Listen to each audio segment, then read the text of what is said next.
దుర్మార్గుడైన కంసుడు తానా సోదరి దేవకీని వివాహానంతరం వసుదేవునితో కలిసి స్వయంగా రథంలో తీసుకుపోతూ ఆకాశవాణి శబ్దం విన్నాడు.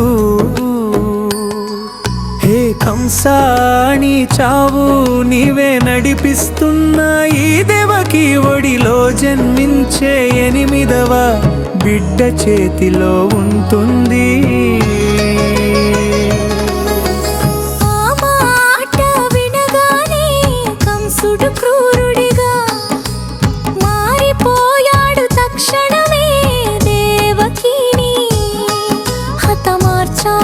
చూసిన క్షణంలో వసుదేవుడు మృదుగా ప్రార్థించాడు.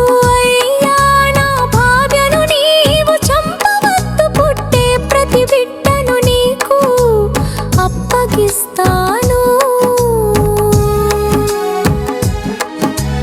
కంసుడు అంగీకరించి వారిని కారాగారంలో బంధించాడు. కాలం గడుస్తూ ఆ జంటకు 6 శిశువులు జన్మించి కంసుడి చేతిలో హతమయ్యారు.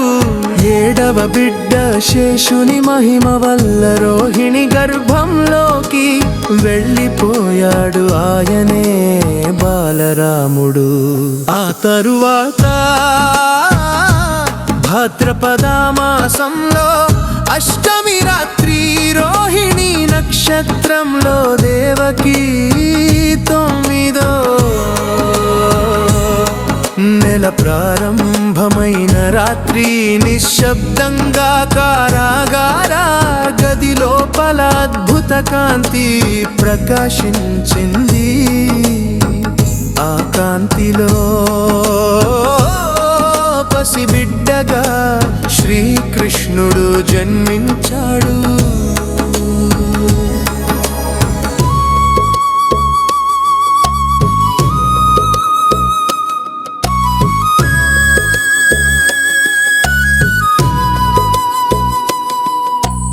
అవనిలోనే కాదు అంతరాళాల్లో దేవతాలోకాల్లో ఆనందధ్వానాలు పుట్టిపడ్డాయి దేవకి. వసుదేవులు ఆశ్చర్యంతో ఆ శిశువుని దర్శించారు. బాలకృష్ణుని రూపం అంత అద్భుతంగా కాంతివంతంగా ఉంది. ఆ క్షణం తాళాలు సంకెళ్ళు స్వయంగా పట్టాయి. కారాగార ద్వారాలు స్వయంగా తెరుచుకున్నాయి. శ్రీకృష్ణుని ఆజ్ఞతో వసుదేవుడు శిశువుని తన చేతుల్లోకి తీసుకొని గోకులానికి వెళ్ళే ధైర్యం సంతరించుకున్నాడు. వర్షం కురుస్తున్న రాత్రిలో శేషునాగుడు తన ఫణాలతో రక్షణగా నిలిచాడు. యమునా నది ప్రవాహాన్ని విడిపించి దారిని ఇచ్చింది. గోకులంలో యశోద స్త్రీ తన పాలిట పసిబిడ్డను కనింది. వసుదేవుడు శ్రీకృష్ణుని అక్కడ ఉంచి ఆ బాలికను తీసుకొని తిరిగి కారాగారానికి వచ్చాడు.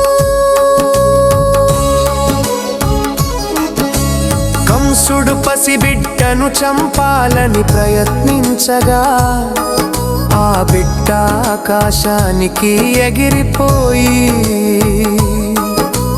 దుర్గాదేవిగా మారి నేను చంపబోయే వాడెవరో ఇతరత్రే పుట్టాడు అంటూ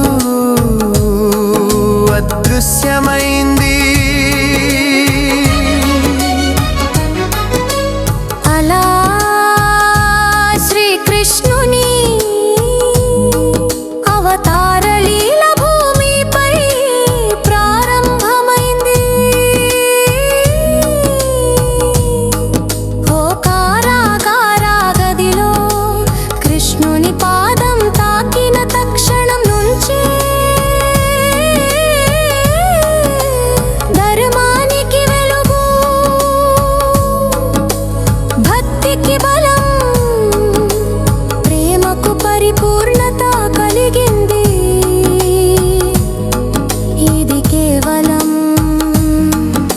ఒక బిడ్డ